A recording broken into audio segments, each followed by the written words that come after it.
So our first panel, we have some people from industry and academia. We'll be talking about AI and food engineering. So I will ask our panelists to introduce themselves and answer these obvious questions. What are the challenges that we have here right now in food, and what are the opportunities that you can see that we can overcome or capture with AI? And let's start with you. All right, my name is Reto Bischoff. I'm here for Bühler. Bühler is a company dealing with food value chains since 160 years. And in this environment, I have the privilege to be part of the R&D environment of our staple food and animal feed business. So we look into AI in terms of food solutions. A few of them we have heard today already, but also on the bigger chunk of the cereals world. That's the animal feed value chain. And in this interface, we want to bring in innovation in terms of food processing. So we are not the guys who develop the new food or sell the food, but we want to understand what's needed to get there, to process this food, to process it as much as possible, not as much as possible, but as much as necessary, and to bring additional value. If I have to answer a question of opportunities, but also challenges, I see, or I buy into what was said before in the presentations. We have a lot of different pockets where things are going on these days. We have a lot of different pockets of research that's going on. But we, at the end of the day, need to build a plant to process food. And that means we need to bring a lot of these different pockets together. We need to find solutions to find standards how to communicate, to find standards how we make AI collaborate in a certain plant. And these are question marks we want to address, to learn about, and to solve hopefully in the long run.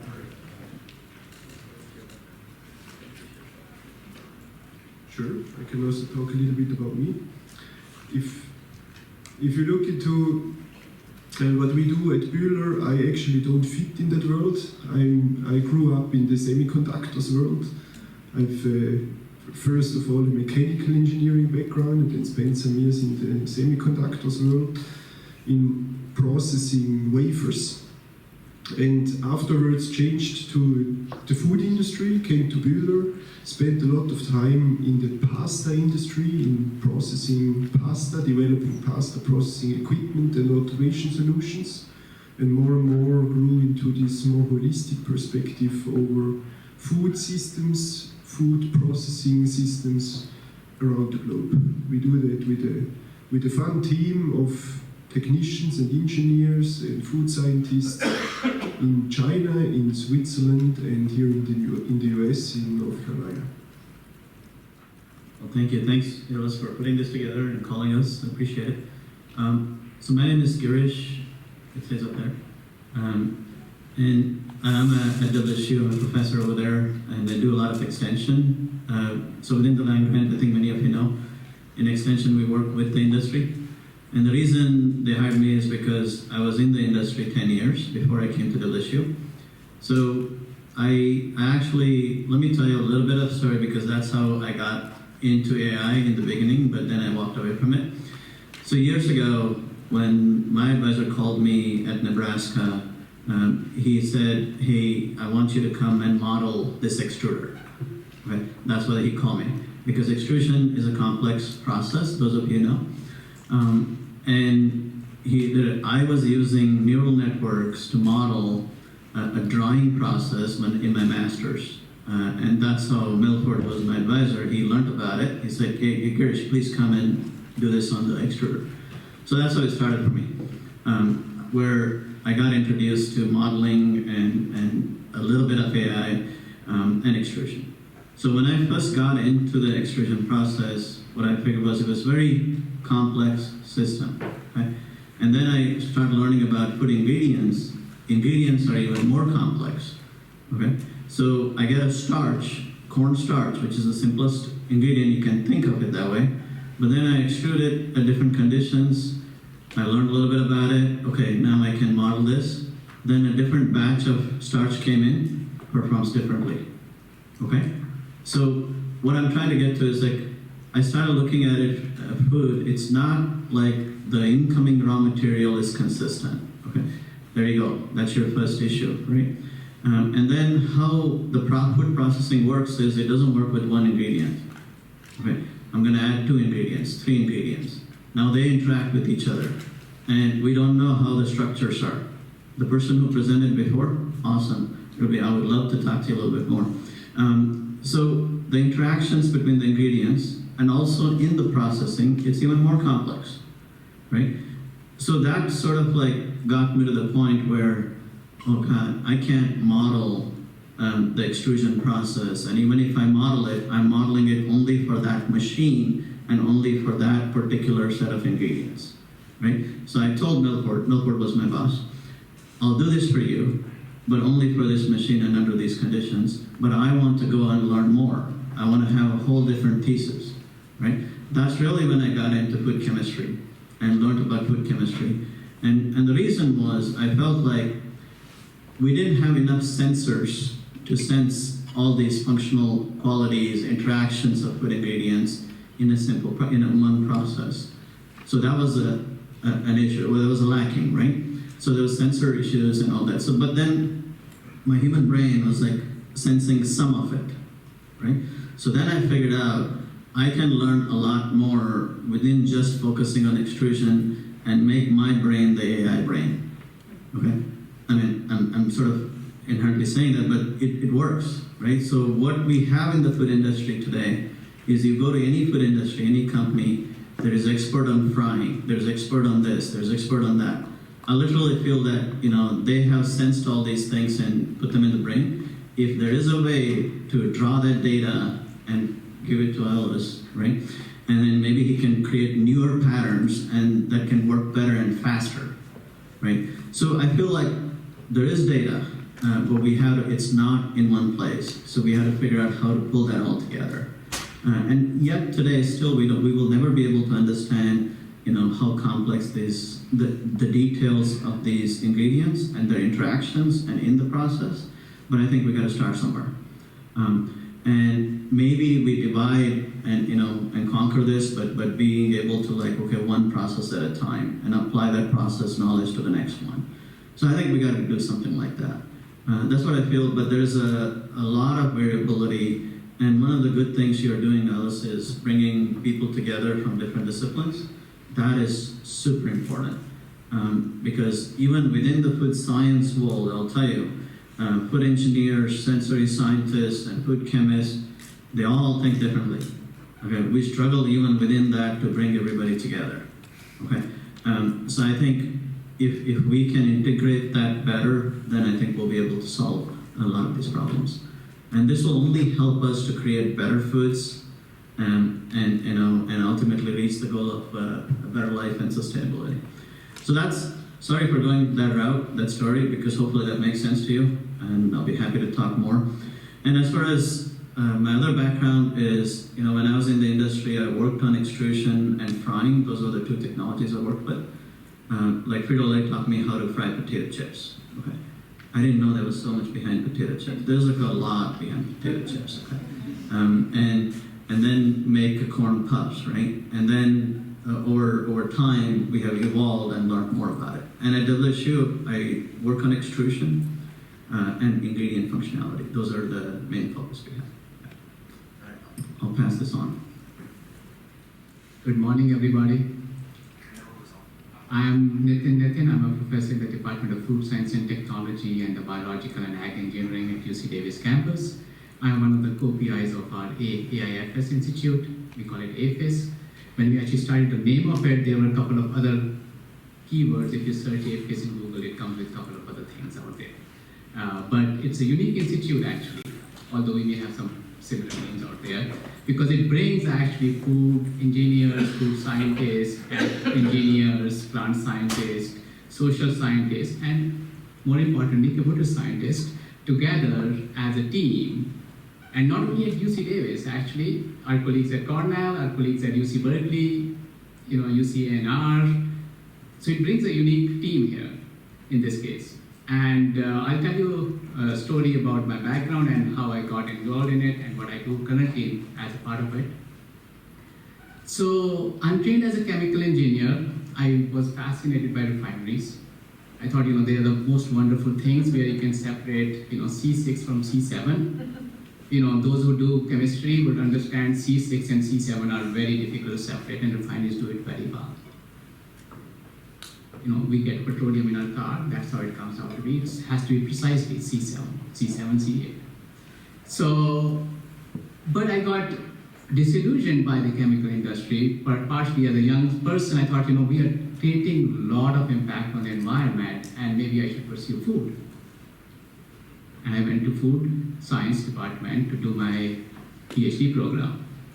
And I was working on impingement ovens, baking and drying as a heat and mass transfer problem. Enjoyed it thoroughly. It was really coming back to engineering and thinking about food. And went to food industry. Actually, I got seriously disillusioned there. What they're doing is cook and look recipe. Put things in, product spins, something comes out. It's cook and look, you keep optimizing it, and even at a large scale production level, you won't imagine how much cook and look goes in. I left the field, went to biological engineering, thought, biology has a lot more answers to fundamental questions, I'll figure out something there. Really enjoyed the field, and learned a lot of skills in imaging, biomaterials, molecular understanding of things. And an opportunity came after a couple of years in industry to come back to academia, and it was in the field of food. And they hired me for a cluster as a food for health program at Davis. And what I do is my program focuses on biomaterials, biosensors, and modeling. And when an opportunity for APHIS came in, I said, I am in because I really want to answer those questions in food that we have been looking at it, and we can't simulate them with our finite element or finite difference methods. Many of the complexities cannot be simulated by the physics today. So we started looking into the questions of very fundamental question, like you eat a carrot and it has got beta carotene on it. So where does it go in the food? You cook it, does that beta carotene change its location? And that's important to know because if it changes the location, it may be easily available to you or not available to you in your body. And that may affect how it impacts your nutrition. Just a simple molecule, beta carotene, whether it's in a crystalline state or not in crystalline state, and where it's located in a food makes a whole lot of difference to whether you get a benefit from carrot or not. And actually there's a poster out there, so I'm pointing to you there, which actually talks about a micronutrient in a food and what happens to its fate when you consume it. And we all want to know that actually. And then we said, well, food is, as my colleague said, it's a very complex matrix, biomaterials. You take two polymers, you take three polymers, they start behaving differently. You take four polymers, you may have a complexity that you may or may not be able to even model with some of the current conventional tools. So AI is a great tool to help us answer those questions. And it asks the question, I borrowed this snap from there. The brand is not important, although it's important. So the brand has, if you look at the composition on it, it's got a protein, it's got a starch, it's got oil, it's got a range of ingredients from different sources in it. It's a very complex matrix. So complexity is where I think I'm fascinated by how we can address both the formulation issues, the processing issues, and above and beyond the human health issues, and understand fundamentally how does all this connect to us beyond our mouth. I think sensory has a big appeal to it, but I think we don't understand a lot what goes beyond our mouth and also what goes in our mouth, because each one of us can taste this in this room and tell me that they will agree with us product characteristics that this product has or not, I think you will see an equal split of random distributions here. Depends on what you ate before it. If you had a coffee, this may taste very different to you. Or if you had a soda, it will taste very different to you. So understanding that nuance, I think, has really inspired us, and I think thanks to the leadership at AFIS and my colleagues, I've collaborated with many people in this room, and I've really learned from them. So I think that's what collaboration and teamwork brings all of us together. Thank you again, the AFIS leadership here for inviting me. My name is Sudhir Sastry. I'm with The Ohio State University. I am in the Department of Food, Agricultural, and Biological Engineering. My PhD is in mechanical engineering. So I started my career knowing very little about food and knowing something about heat transfer. And one thing led to another, and I sort of picked up rudiments of food chemistry along the way. And then I did a sabbatical leave with Nestle, some of the time in their Nestle Research Center in Switzerland, during which time I had a crash course in microbiology, enough for me to realize I'm so happy someone else does that and not me. So anyway, I'm going to start by apologizing in advance because I have flown in from Beijing yesterday, having spent 3 or 4 days. So my body doesn't quite know what time it is, so I would be very happy for an AI bot to replace me here. So if I have say anything incoherent, I have an inbuilt excuse. Okay, so nevertheless, what I would like to do is is talk about just a few questions that have been in the back of my mind and come to the forefront that relate to food and AI, and these are in no particular order, okay? So question number one for me, okay, do we have sufficiently reliable data in the food world to be able to train reliable AI models, okay? And if so, which models are to be relied upon, okay? How do we build in reliability in a model while allowing the opportunity for flexibility and updating? Okay, we also heard, and Jimmy talked about this earlier, sensors for food spoilage. Okay, will the advent of AI result in better predictions for food spoilage, both microbiological and quality-based? I worry quite a bit about having a lot of confidence in data when our measurement accuracy, particularly of microbiological measurements, is very poor. And so there's a real question whether we have good data going in. Okay, the third one is, the question is, can we incorporate ubiquitous sensing, sort of an Internet of Things approach, where you have packages that have a lot of sensors in them, and is it possible to intervene meaningfully in products like that? What I'm trying to get at here is we have a food system where we process and package, and then we have no capability of knowing what's going on inside the package. We only know it in some very rudimentary way in terms of time, temperature exposures or the like, but we don't really know what's going on inside there. And if we could, what actions would we take?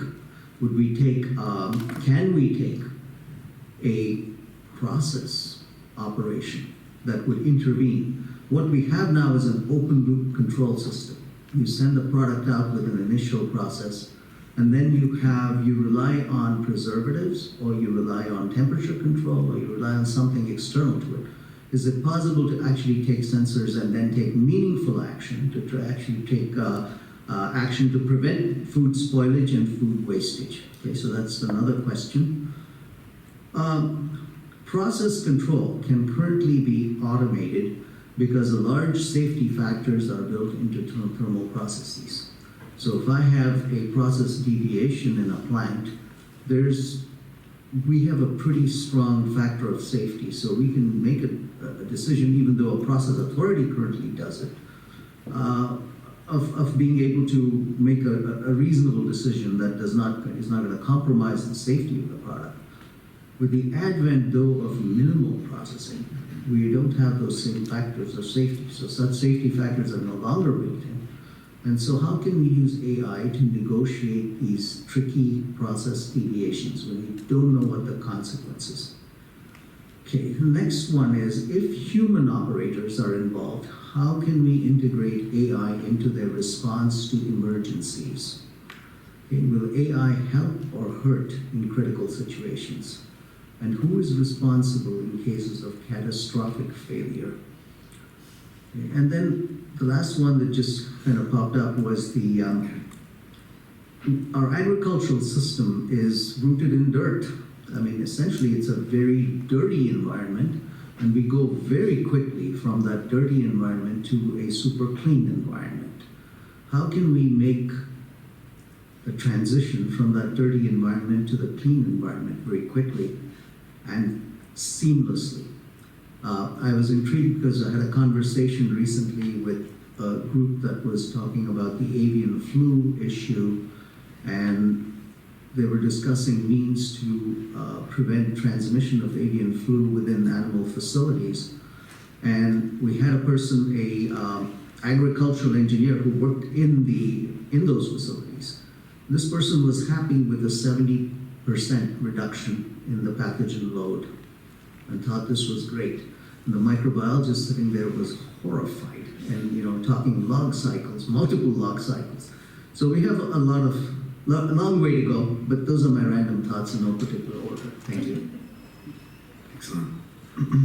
Okay, that's great. The issue is we have only 20 minutes with our panelists, so instead of me asking questions, I'd like to ask you guys, what should we ask our panel? Is there any question in your mind? Please. Girish, your overview of the complexity was music to my ears. Started out at Quaker Oats and that whole area of complexity. Can you lean in, given the range of time you've now been in the field, to how you feel you can communicate this learning that you have, and also that you do have those experts who are actually multi-processing? Can you give us a little bit more about your wishes or your insight? Yeah, absolutely. Well, I'll try it. We'll see where we go with that. When I start thinking about, okay, now going forward, how can we make it better, right? Because the technologies have advanced so much, right? Okay, so to me, I feel like within a particular context, we have to first narrow it down to okay, let's think about what is the most staple food. If I think about the whole society, right? If we can understand more in detail about that, and also not just the raw material, but as it processes through different types of processing, what changes happen to it, what leads to the finished product. Because in the food industry, if you think about it, you and I can process the same raw material with the same process, we can get a totally different product, right? So understanding not only the raw material qualities, but also its interaction with the process. So I always think about, so even when I think about extrusion, I used to imagine, I still do, when I run something, I try to imagine going with the ingredient into the system, okay? And looking around oh, what's happening with the starch or what's happening with this, right? But everything I'm doing there is imagining, right? And I'm imagining that based on what I know of the raw material, based on some of the characteristics I know of the raw material. I think AI, instead of me imagining that, if the AI tools today can imagine that better and faster, right? Because my brain cells are getting weaker too. So I think that's where the AI can be useful. I feel like, okay, we can use the AI tool not just as an input-output, but inside the system, what is happening. But with minimal data, right? This is where a human interaction with that will be key to figuring out, and this is where you want to bring in those experts in those areas to work with the AI to make the AI better, right? And then you have a tool specifically for processes and specifically for that. Then, in a company, what I see is, okay, if, like if you think about Quick or if you think of anybody else too, where they will have internally experts in certain areas. You always go to them for that, right? And if that person can work with the AI and a few other people, now you can build a system that will perpetuate over time and make that company better. So that's the thought, yeah. But if you, maybe over the dinner, I can go deeper into it, right? Before we go to the next one, can you elaborate a bit more? You said like same ingredient, same mix, same process, right? Process parameters, but very different output. Like what changes? Like why is it the operator is so important? Yeah, so this is where, the simplest way to put it is, what am I desiring as the end product, right? So this here, I just took it. So a texture of this one, the way it came out in this bag, versus let's say if I run it, then maybe I get a little bit more denser texture, then that will change how it eats. But for somebody who is, I'll give that to you. For somebody who is not knowing how food is made, for them it's a world of a difference. It's a totally different product. And both can be made with an extruder or like similar processes. And so you're totally changing that end result, right? And that's kind of what I'm referring to.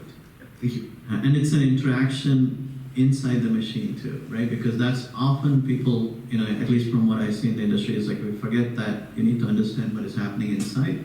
Then only you can predict what is outside, right? That is a one step above what Nathan mentioned earlier, what he saw in the industry. Oh, I run something, see what happens, right? But now there's a really cool stuff behind that, where can I take that info and make it into use an AI model for it? Okay. Please. So maybe this is for anyone else to answer. I'm only from Turing Labs, and I've been building this technology, AI technologies, for 6 years. Interactions, processing, chemistry, everything. We can take all those kind of things. We can do all those interactions. 6 years, you can imagine, we are going to different cycles. The number one problem that I've been facing right now is the experts. Many times our AI engine, considering all the complexities, processes, interactions, will come up with some answers that will be counterintuitive to experts. Have you addressed that? Have you seen that? And how do you overcome this change management problem, which I actually see much bigger problem than the technology itself? Yeah, that's a very cool point, and I think it's literally a follow-up on what you said and what we just discussed. I think you're at that stage where, okay, you do need those experts for that process or for that particular piece of product you're trying to make. I think you need to bring them in, because that's really because the food is complex itself, but also the process is complex. So you need somebody, because the AI can do the work based on what you tell it in the beginning to do, right? And it will take and manipulate all that data. It will do that magical thing, but it all depends on how you. So you need to draw those nuances and etc. to it. So that I think you're at that spot where you want to bring in the experts who work with that type of product. Maybe.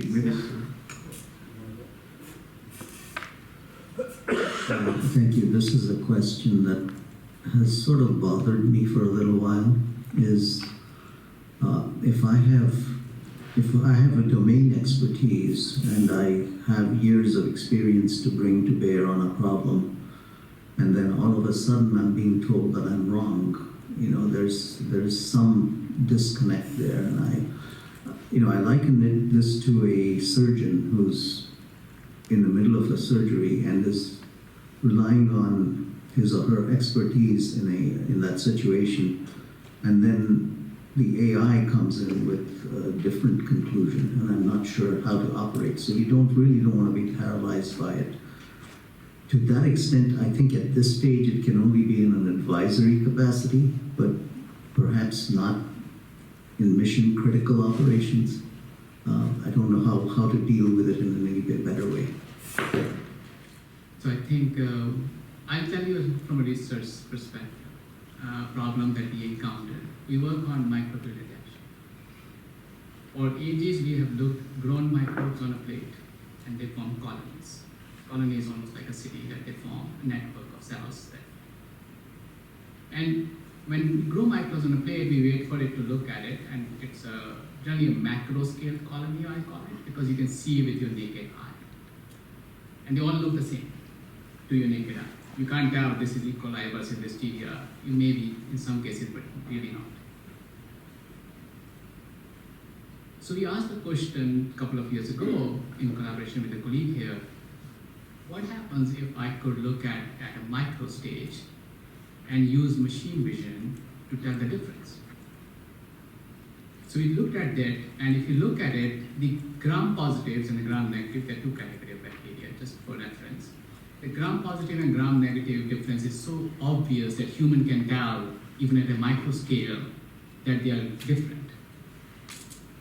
You may not know which one is which, but you can tell they look different. But the gram negatives all look so identical that a human cannot tell it. You train an AI model on it, it tells you 95% confidence that this is E. coli. You mix it with all the other bacteria and give it a challenge, and it still gives more than 95% accuracy. So now experts on the other side of microbiology look at this and they say, this is not possible. I don't see a difference. So I think the question is then how do you bring the knowledge base of AI domain to explain the result?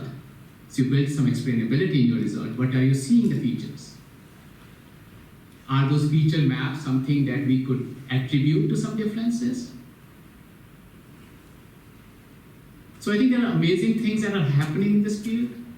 Like how did we fold the proteins in AlphaFold with all the sequence information that was already available? Right? It's a classical problem in biochemistry, predict protein folding.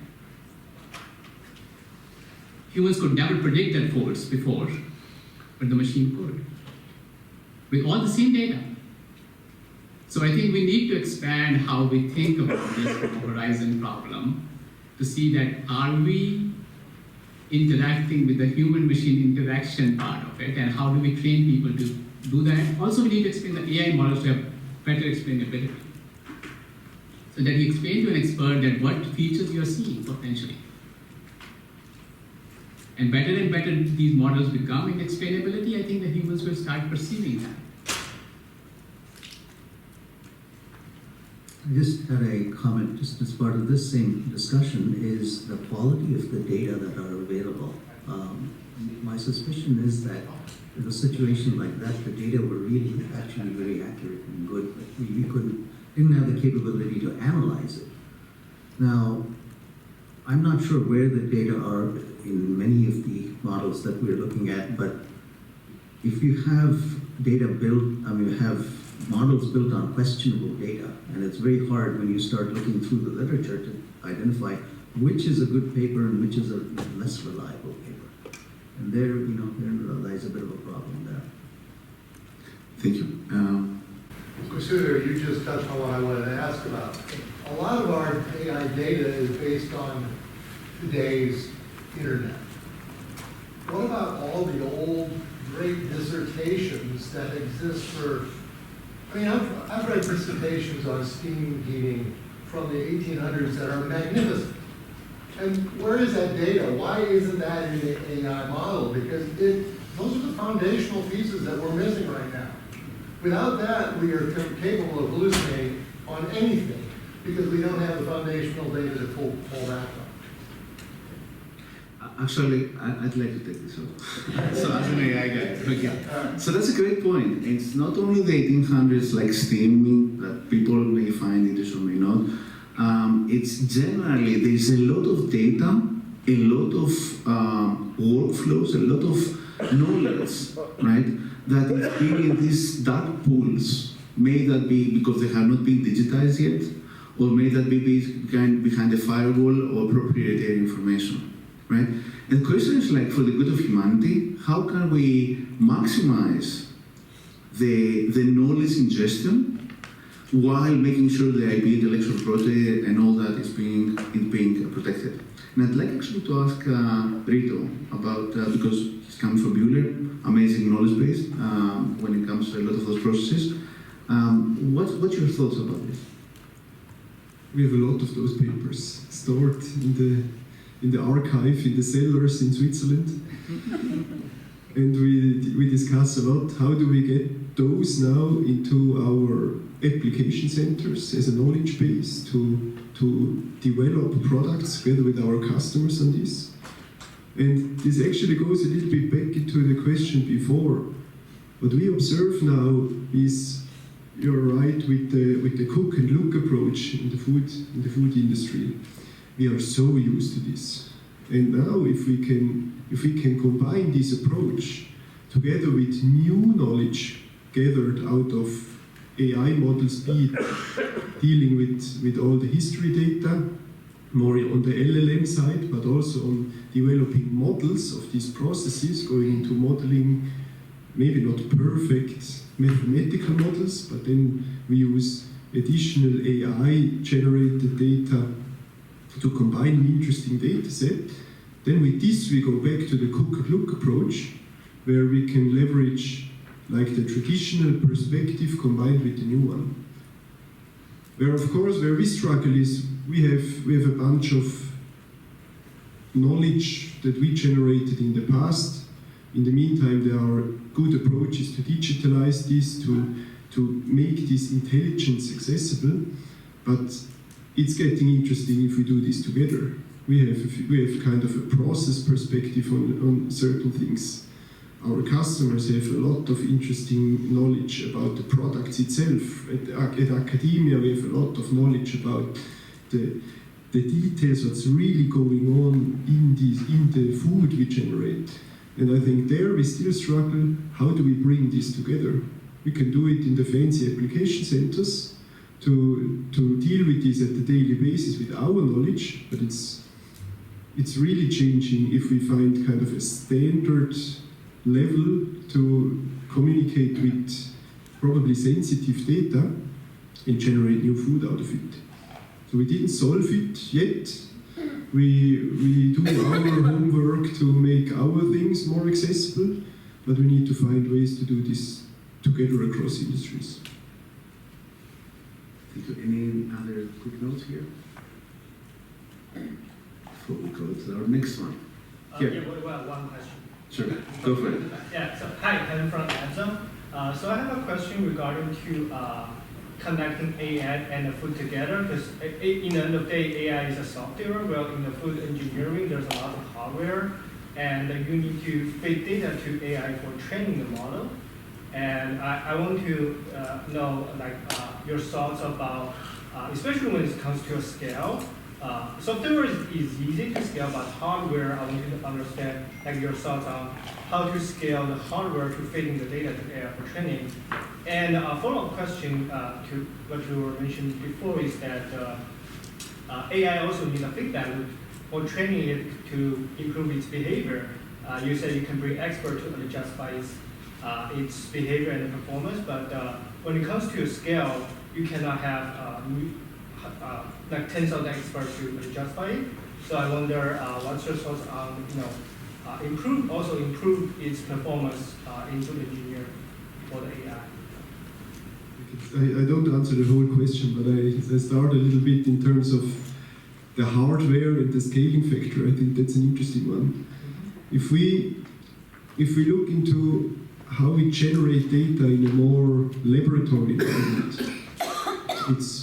there are a wide variety of methodologies to measure this. As soon as you want to scale it, you need to develop your scale-up recipe, and then the first questions are coming up. Where is the sensor, if the customer likes it or not, or the consumer likes it or not? And where are the data models to this? That's actually difficult. But what we see is if we work more with data models, and if we work through scale-up processes, usually we need less hardware to predict a certain quality of a product than more hardware. And at least from an industrial point of view, where we want to do things faster, better, cheaper, we need to find our ways. How do we get to big scale without scaling up all the required hardware, but we scale up the AI, we scale up the intelligence. And that's our approach to, or at least the goal, how we want to approach this. So that was great. Yeah, just to add to that is, when I'll give you from an extrusion example, okay? When you're trying to process something using an extruder, let's say you developed a product in a lab scale system or a pilot scale system. Now, extrusion we say is complex because there is many variables you can control as an operator, okay? So let's say, for example, screw speed or moisture content or screw profile or die design, so there's things that we can control, right? But then if I change one of the variables, it impacts the other variables, right? It will, right? And then it will change the product. Now, if I'm the operator, I'm trying to figure out what is the best conditions. Let's say I do come up with the condition that my product looks so good, right? Now you try to scale it up, and you record it. Okay, this is the RPM, this is the conditions, and you give it to somebody else. You go to a bigger machine, it'll never work. Okay, because you only figured out the parameters for that machine, but now you're operating on a different machine, and also the flow of the material is very different now. It's this thicker versus this thicker, right? So there's a lot of those changes. Okay, so now, what historically in the extrusion, what people have done is, it's the people expertise, okay? But that's where I go back to, maybe that person who was running it understood the connections between them, right? Between the parameters. Now, on a smaller scale, if you can feed that data to the AI, I think the AI will do a better job on understanding the relationship between those parameters, right? That's where you can take the benefit of AI, right? And you go to the scale up, it will predict better in that instance.